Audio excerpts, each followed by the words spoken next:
telefone ya Jose nakomeje kuyihamagara numva ntayiriho, agahinda karanyica, ndambika telefone nari mfite mu modoka, nubika umutwe mu maguru ntangira gutekereza byinshi, sinzi uko numvise umuntu mfutse mu maso, numva intoki n'iz'umukobwa, mpita mvuga nti nta wundi ni Sheri rwose. Aransubiza ati wacishe siwe. Numvishe ijwi mpita nsimbukira hejuru hafi yo kwatsa imodoka ntabizi, abari aho bose baturebeye rimwe, ariko kuri twe ntacyo byari bitubwiye. Ampako kwitama mufungurira imodoka, amaze kwicara nkandihoni yari sinye ivuga ko noneho twakwerekera. Ako kanya twese imodoka twerekera ku Gisenyi, nanjye ngenda niganirira n'agatako kanjye mu modoka, mvuga nti ubu se koko telefone yawe yari yabaye iki kwitacagamo? Jose aransubiza turabivuga urabizi, nako ihangane ndakubwira impamvu ubukwe burangiye. Naramubwiye nti reka kunyicisha amatsiko, ariko ubwo se urumva namara umunsi wose mbitegereje? Yaransetse maze arambwira ati ko ngenda wumara nkibitse iryo banga, kandi uzi neza ko kubika ibanga ryo kukubwira ari nko kwikorera toni yose. Ndamusubiza nti reka sinashobora gutegereza icyo gihe cyose, kereka niba ushaka ko mbanza gupfa kugira ngo uribwire abandi. Jose yese ambwira ati oya Sheri, ntituzapfa ahubwo tuzaramba. Ndamubwira nti ngaho niba noneho ushaka ko turamba bimbwira ubu ngubu.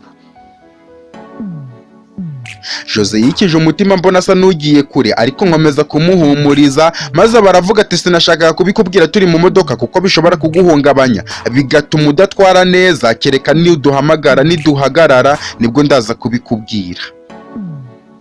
Narebye gukomeza gutwara kandi amatsiko ari menshi, mbona ko ahubwo ari byo bibi, parika ku ruhande maze mba ndavuze nti ngaho mbwira ngo uteze yombi. Jose yese afata akaboko agashyira ku rutugu rwanjye, nanjye nkomeza kumuhumuriza. Akomeza avuga ati Sheri, nagukunze ukiri muto ubwo ntari nzi icyo gukunda bivuze. Ndamusubiza nti nanjye urabizi ko ngukunda, kandi nabikweretse kera ubwo twari turi mu kakare resitora nkakwambika impeta turimo tunywa icyayi n'amandazi. Jose yaransubije ati ibyo byose nanjye ndabyibuka, niyo mpamvu niyemeje ko nta kindi giteze kudutanya uretse urupfu. Naramubajije nti none si ibyo bihuriye hehe n'ibya telefone? Jose yaransubije ati ku mugoroba ubwo papa yatahaga yageze mu rugo asanga twicaye turimo tuganira, atubwira ko ngo barimo bamuhiga cyane kubera impamvu atatubwiye, ariko natekereje ko ari byo byose ari ibijyanye na bya bindi mama yatubwiye cya gihe turi kumwe. Jose nahise mubaza nti none se nicyo cyatumye kwambura telefone?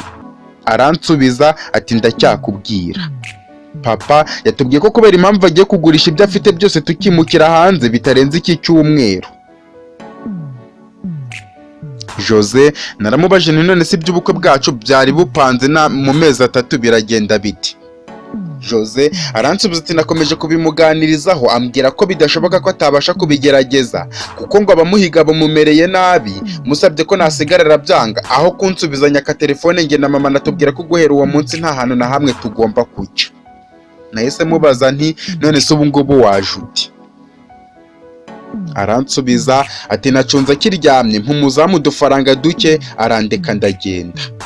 Jose nahise mubaza nti none se ubwo urumva urasubirayo ukamubwira ko uvuye hehe? Aransubiza ati nanjye nicyo kibazo nsigaranye, gusa nanone ntasubiyeyo noneho papa yahita atemagura mama. Nahise nibuka ukuntu igihe Jose yari yarabuze mama we yirirwaga ku nkoni, ntekereza ukuntu yagezeho akamwirukana ngo natamubona azahereyo. Nshaka kubuza Jose gusubira mu rugo tugatangira kubana mu bundi buzima bushya, nabyo numva ntabangiriye impuhwe wamwibarutse, maze ndavuze nti noneho niba ari uko bimeze uwareba uburyo yahungisha na mama wawe sibyo byaba byiza. Jose yaransubije ati nanjye nibyo narindi gutekereza, gusa nyine ubwo ningera mu rugo ndamubaza numve kuko nge sinteze kuzava muri iki gihugu ngusize.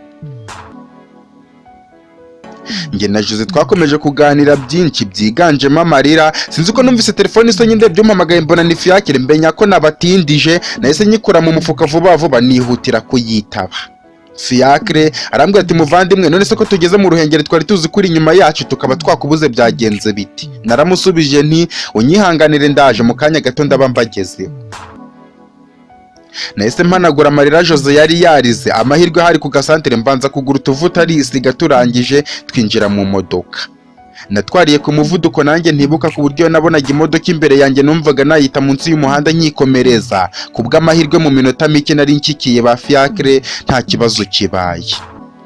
twakomeje umuhanda ujya kwa mama Yvette nkabona directeur ntashaka kugenda, sinzi uko twageze ku gipangu cyaho turaparika, directeur baravuze ati none se ko muparitse aha nibwo mwari muje kunyereka.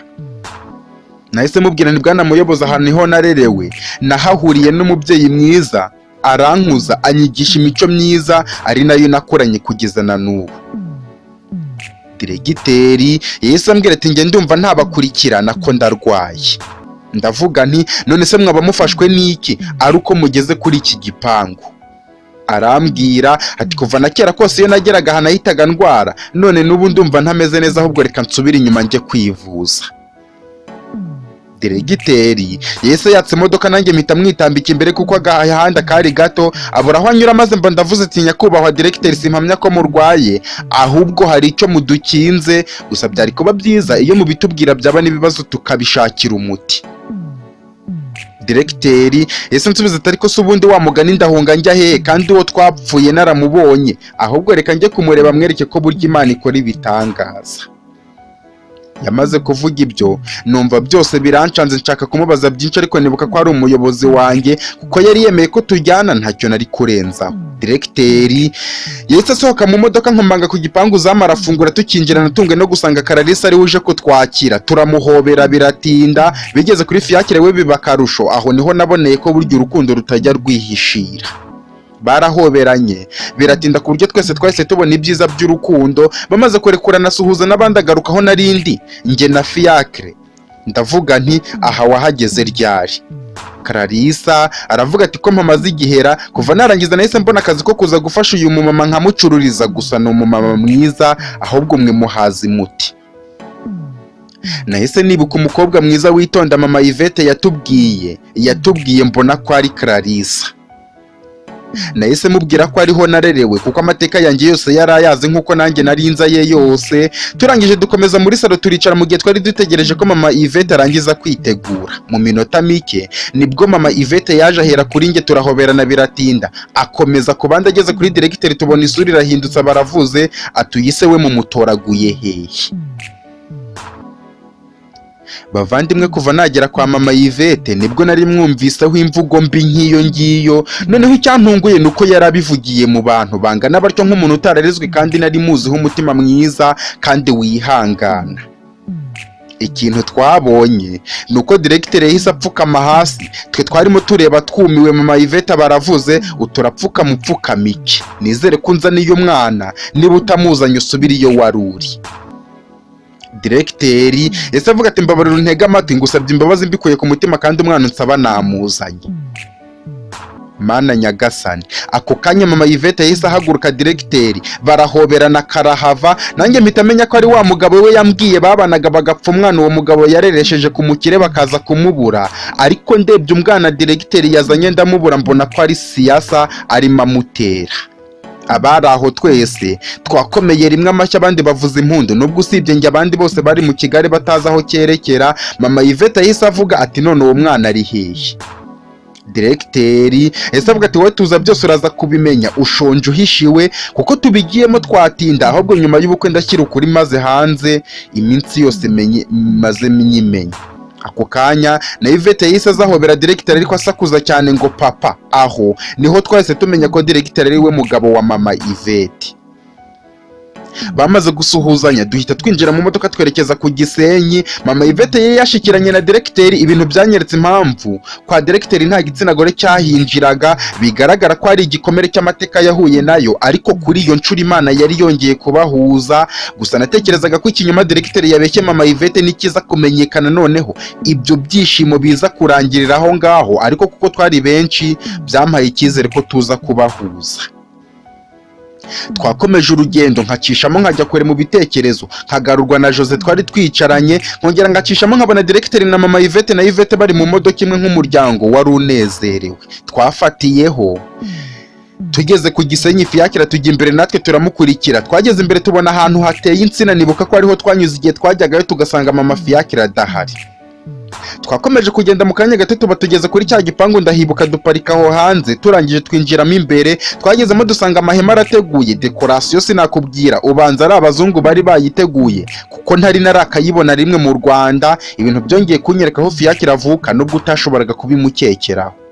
aho kwicara aho hanze yahise atujyana mu nzu ngo abe ariho turuhukira tunasuhuza umuryango we mu gihe tugitegereje abaza gusaba. Twagezemo buri wese Fiacre amuzanira icyo abasha gufata, arangije adusiga aho tubwira ko agiye kubwira mama we na mushiki we bakaza kudusuhuza. Twategereje akanya gato tugiye tubona haje umukobwa uri kumwe na Fiacre, ariko isura nkabona ndayizi. Fiacre baramwongoreye atangira gusuhuza abo twari twazanye, nanjye mpita menya ko ari wa mushiki we. Agitangira kudusuhuza mama Yvette kuko ari we wari uri ku ruhande, Doriane yahise ahaguruka n'urusaku rwinshi, abariho bose barikanga, mukurura akaboko aranyishikuza, ahita agenda ahobera uwo Divine, barafatana kurekera biranga, aho kuvuga batangira kurira. Nakomeje kubitegereza mbona koko barasa, wagira ngo wababyaye n'umwe. Nkomeje kureba cyane mbona ni Divine wa kera, nibaza niba ari umuzimu we wagarutse, biranyobera. Nashatse kwanga kujya kumusuhuza biranga, sinamenye uko nahagurutse. N'igihe nabagereyeho nanjye ndamuhobera biratinda. Doriane baravuze ati none se ko twari tuzi ko wapfuye, wageze hano gute? Divine utarageraga amagambo menshi yahise adusaba kumukurikira akatubwira byose, niko kutujya imbere natwe turamukurikira. Yatwinjije mu cyumba cyari kijimye, nta muntu n'umwe urimo. Tugezemo dusanga harimo uburiri, ubanza ariho yararaga cyane itara, twicara ku buriri nawe aricara. Twamaze kwicara nongera kumwitegereza ngo ndebe neza kuko niba ari we, kuko nsanga niwe, maze mba ndavuze nti none se ko nasize wapfuye byaje kurangira biti? Divine yaransubije ati burya koko Imana ikora ibyayo. Ni ubuhamya burebure, ariko kuva nongeye kubona umuryango wose Imana ishimwe, nubwo ubukwe bwapfa uyu munsi nta kibazo. Mwese mubwira nti hoya, nanone uwo ukunda kuba hafi, kandi nawe ukina icyo gihe ngo umuhamirize ko umukunda, ahubwo tubwire vuba bataraza. Divine yaratubwiye ati byatangiye cyagiye ubwo twarimo tuganira, Claudine azana ibiryo biroze, ndumva duherukana ubwo ngubwo. Ndamusubiza nti nicyo gihe ntabwo wibeshye. Yarakomeje aratubwira ati uko byagenze rero, Roza yamaze kubona ko Claudine adufata nabi. Akimara kubona ko Diane amaze gupfa, niko kwinjirira abaturanyi basaba ko bazigisha Claudine, kugeza bamuteyemo umutima mubi wo kuturoga tugapfa twese. Nahise mvuga nti ngo aho ko ntahumva neza, Roza kuturoga? Divine arakomeza ati wowe tuza byose ndabikubwira. Akimara kubibabwira yabahaye umuti ushobora gusinziriza umuntu iminsi 2, ariko akamera nk'uwapfuye. Ababwira ko rero bakwinjirira Claudine bakamubwira ko ari uburozi bamuboneye. Nahise mvuga nti noneho ni wowe wanyoye. Divine yarakomeje kutubwira ati reka kuvumba y'utenge wari ko. Nyuma yaho rero nibwo yaje kubyemera, aribwo yadutekeraga ibiryo akawushyiramo. Mperuka nanjye mbirya nkajya kuryama. Ubundi nisanze ndi hano, ari naho nakuriye, ndiga ndangiza kaminuza. Ubu mfite akazi keza kantunze, ndi umunyamategeko. Namaze kumva ubwo buhamwa bwe, nibuka ko nanjye iyo mbiryaho mba nararezwe neza nta kibazo nari kugira. Numva agahinda karanyishe, ariko nanone ntekereje ko nyuma y'ibibazo byose nanyuzemo ubu mbayeho neza, kandi nkaba narakuyemo akabavu kanjye. Mbona ko buri wese agira amateka ye, kandi byose biberaho kutwigisha. Nanjye nahise mubwira ibyanjye byose. Hari aho nageraga amarira tukabanza kumuhoza, ku buryo natangiye gutekereza ukuntu baraza gusaba umuntu amaso yatukuye, nkashaka guceceka, ariko nanone nkabona ari ngombwa kubimenya. Narangije kumubwira ibyanjye byose na Doriane akurikiraho. Twari mu bihe bibi, ariko twese turangije kuvuga ibyacu twishimira ko twongeye kubonana. Ibintu byatumye ducya mu maso. Twakomeje kuganira, sinzi uko nagiye kumva numva umuntu hanze avuze ko abakwe bageze hafi. Dusezera kuri Divine dusohoka hanze ngo tujye kwifatanya n'abandi. Twageze muri salo aho twari twicaye, dusanga abadirekiteri n'abandi batangiye guhaguruka. Mbaza Jose wanjye niba mama Fiacre yaje kubasuhuza, ambwira ko atarabageraho. Twakomeje hanze twicara mu tente ry'abasanzwe twiteguye kwakira abashyitsi. Sinzi uko nagiye kubona mbona umudamu mwiza wa Kenya yazanye na Fiacre wari wakubisemo amakoti. Nakomeje kumwitegereza mbona ni Roza nzi. Mu kureba hirya gato mbona Leo arahagurutse, naho directeur ahita anyura mu bantu, intebe azikubita hasi yerekeza ku muryango w'igipangu.